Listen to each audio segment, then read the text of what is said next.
Happy Wednesday! How are you?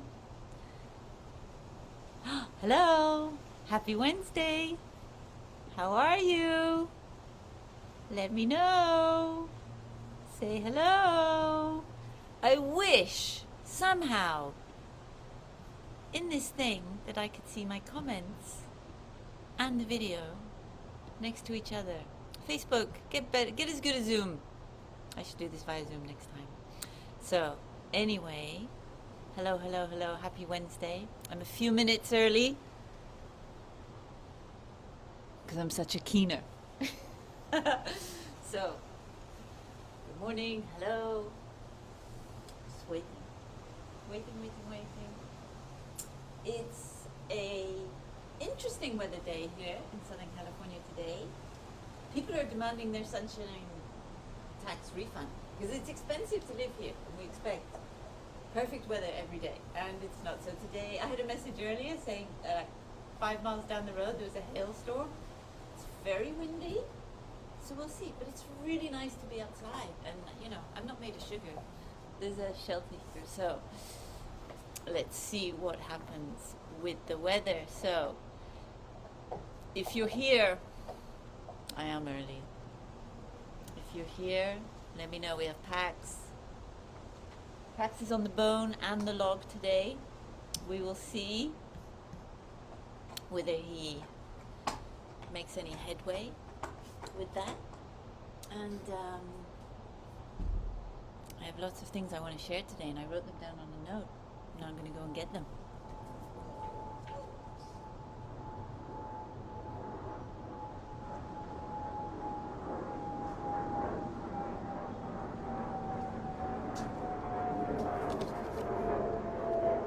I'm prepared.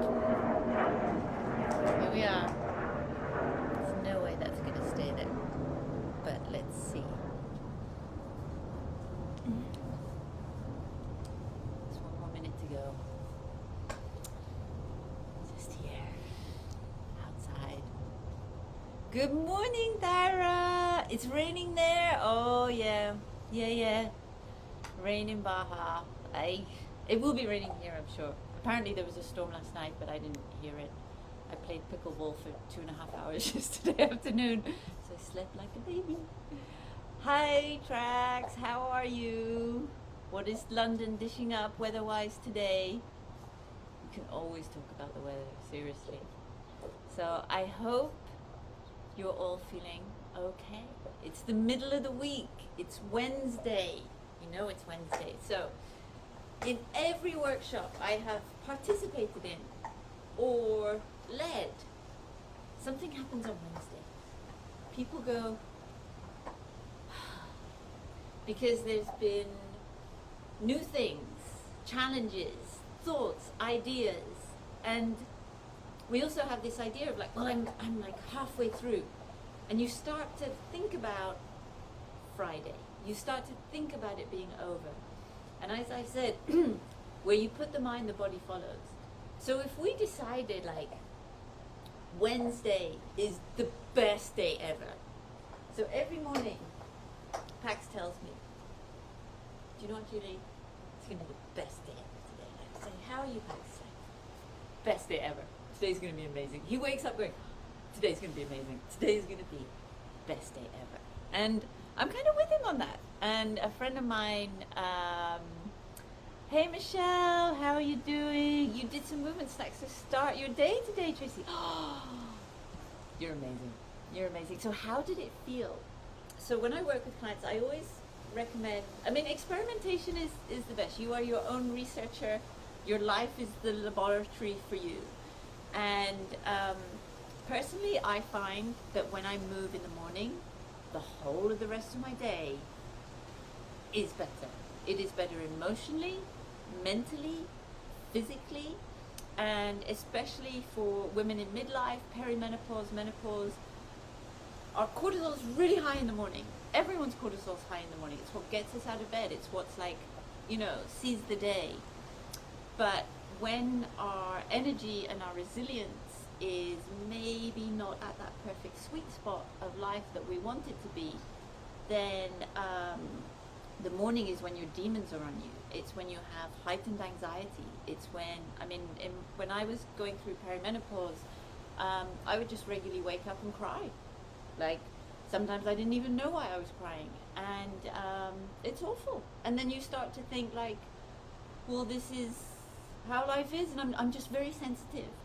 And it's not, your body is just completely stressed, and you don't have enough cellular energy. So I know some amazing, clever people here joined in and listened to Jared Tavasolian's Full Body Reset 5-day challenge yesterday, and he talked about you need energy in your cells.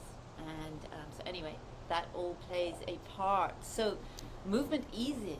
Movement takes us out of tension. We had one lady here on Monday, woke up with a headache, level 10, movement snacks, headache level 4.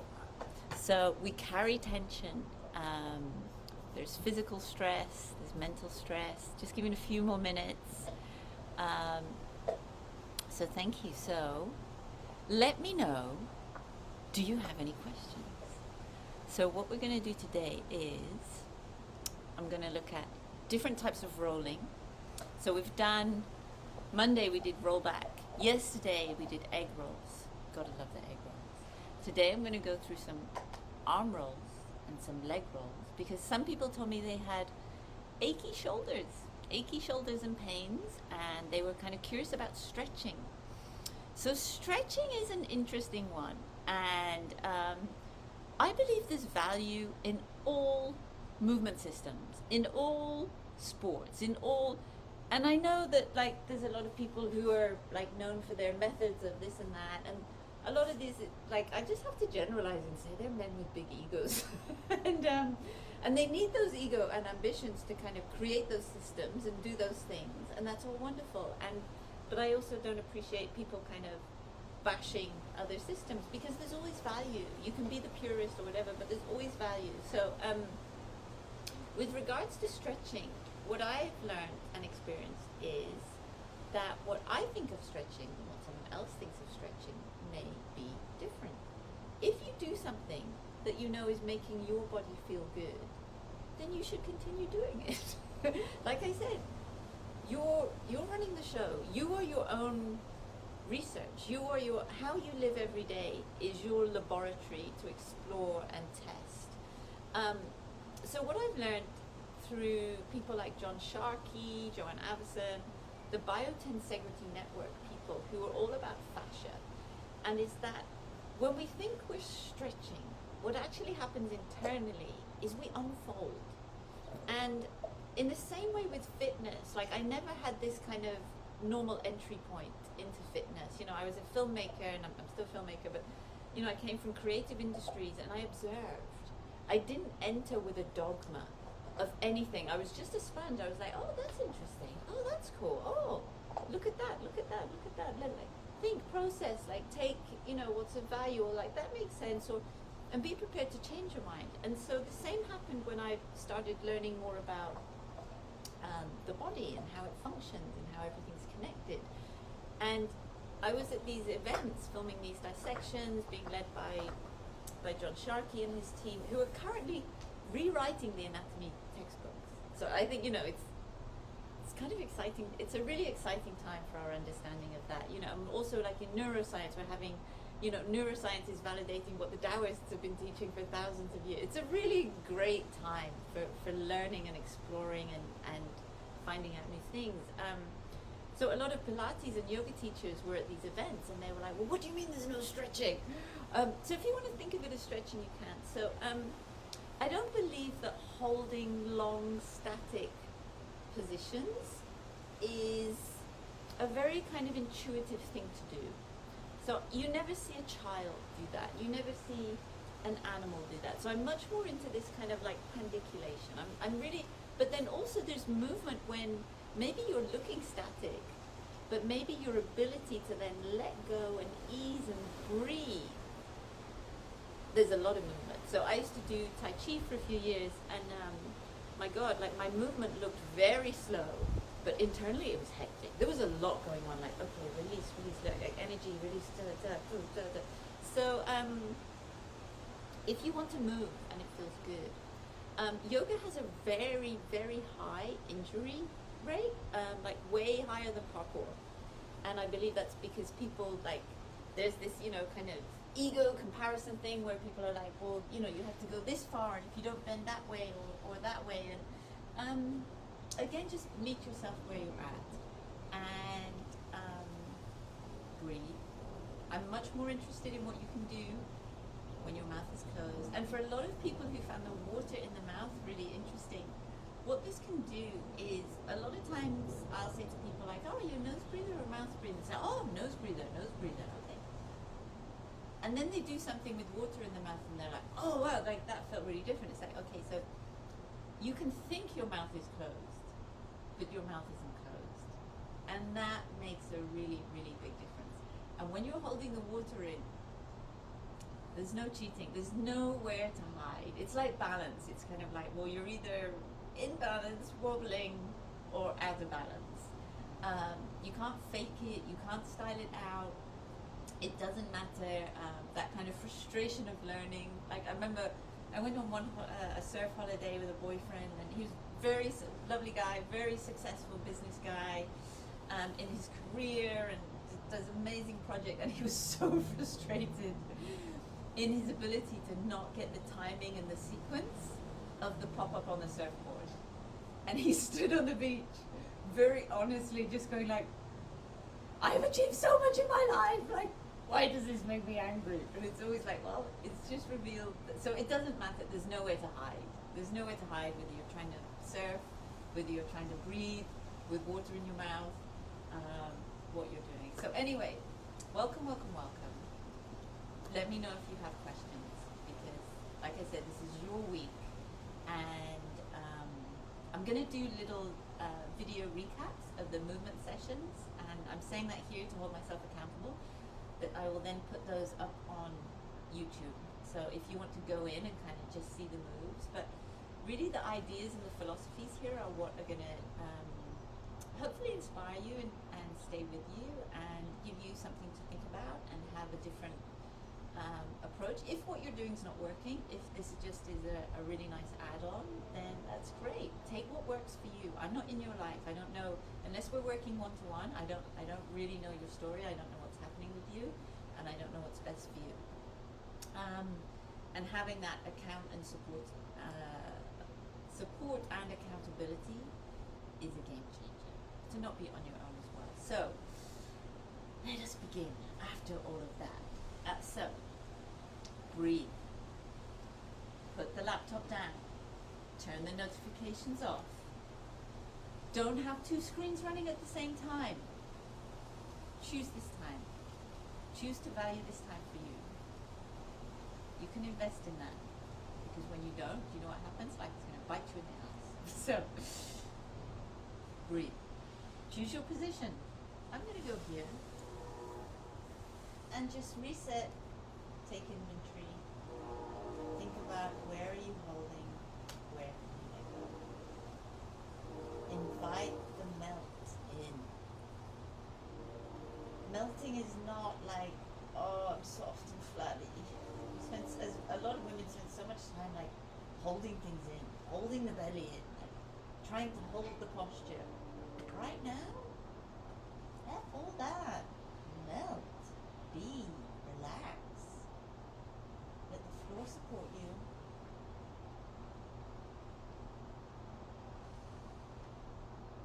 Exhale.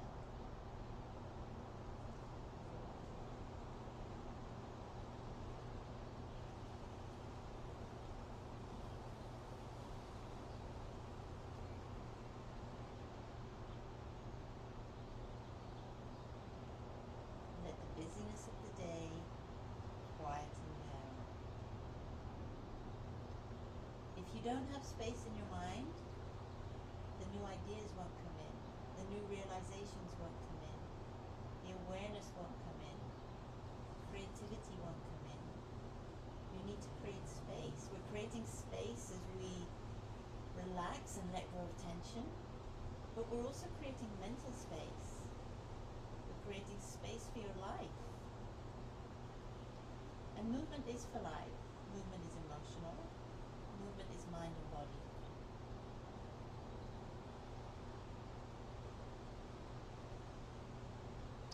slow down.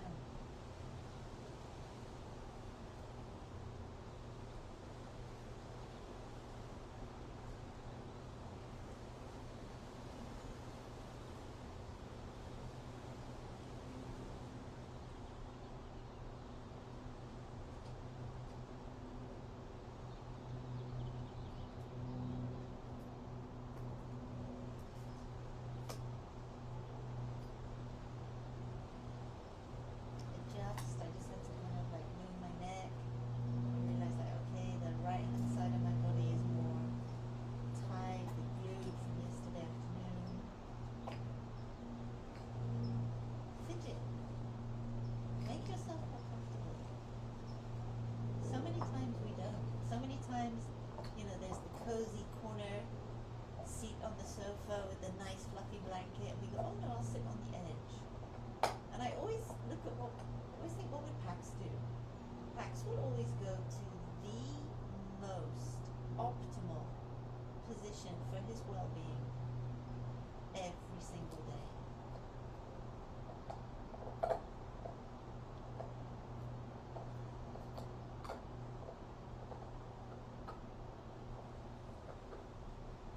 So now I need to open your eyes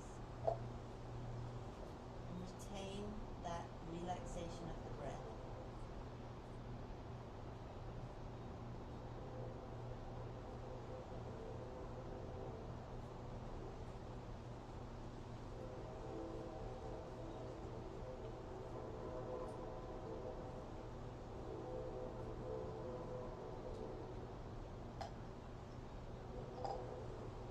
And now I want you to come into a seated position. And we're going to do a tiny bit more of breath work, because we're going to involve some funky breathing stuff at the end of today. So what I want you to do now is you're going to take your bolt score. So this is a number, and I'm not going to tell you like what means what, and if you want to message me later, or if you want to share what it is in the comments, or just for you to know, to make a note of it. And it's just a snapshot of where you're at right now. If you're like me, if you're talking a lot, then it's going to be different. And so what we're going to do, very complicated, you're going to take a normal breath in, you're going to close your mouth, you're going to take a normal breath in, a normal breath out, and then at the end of the exhale, you're going to pinch your nose, and you're going to count. And you're going to count the number of seconds, not to see how long you can hold your breath for. This is not a breath holding activity. This is an awareness activity of at what point does your body give you a signal that's like, hey, excuse me, time to breathe again, excuse me, hey Julie, like you normally breathe very regularly, haven't taken a breath for a while. So that may feel like a tingle in the throat. It may feel like a rising in the belly. And sometimes people are always like, I never know if I'm doing this properly. Like, what does it feel? I can't tell you what you're feeling inside your body. But it's not how long you can hold your breath. If you want to do a breath hold, like self-competition, we can do that afterwards. This is not that. If after, so you're going to inhale, exhale, like, and it's not like, it's just like, just breathe in, breathe out, okay, count. If after you do that, if after maybe 30 seconds your breathing's not back to normal, then you did a breath hold. Then you didn't get to that point where you're seeing how long is the interval between when I want to breathe and when I don't want to breathe. So here we go. And you're just going to count. So swallow, relax, seating, not lying down, eyes open. So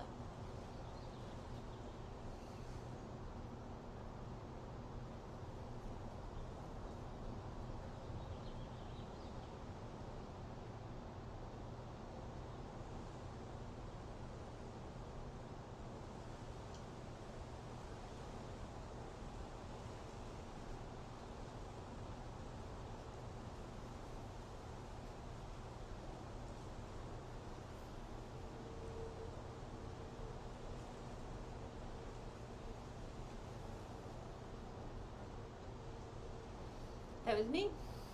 I have a vague idea. So, do this a few times later. I don't want to spend more time with this, but if you do it, send me a message, and then I will tell you some more about that, or you can look it up. And so this is the bolt school. So sometimes we have this idea of lots of people are like, oh, you need to like take some really deep breaths. But there's also a whole other school of thought, which is that we actually overbreathe. So the difference that you all felt from doing the water in the mouth, that calmness, the way you were more mindful of your movement, that calm is what I want you to be able to have access to all your waking day. Unless you're in that like emergency zone, like say suddenly a dog runs around the corner and comes to attack Pax or something, you know, I will be like da da da da da. But I want to be able to also calm that down. So find your space. You're going to be lying on the floor. So we're going to begin with an arm roll. So this, the less you do, the more Mr. Blobby, jellyfish, softness, the more goodness is going to happen to you. So like I said, we're very good at tension. You need to be good at the relaxation. Then we find the sweet spot. So lie on your back, eyes open, arms overhead. You're going to lift your head. You're going to lift your left hand, left arm, shoulder. You're going to look at the palm, and then you're going to bring it across the body. And like, I'm trying not to kind of move with the lower body. So lift the head, lift the left arm, look at the palm, reach across, reach, long, full. Lift the head. Now you're going to lift the right arm, and then reach. Don't bump into the furniture. Flop. Eyes are still open. Breathing in and out through the nose.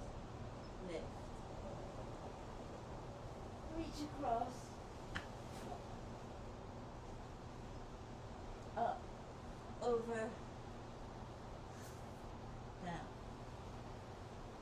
Depending on your space, try and do 4 on each side.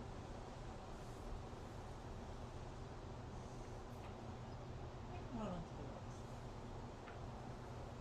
the legs. And you're trying not to use the weight of your legs. We're going to do something with the legs in a moment.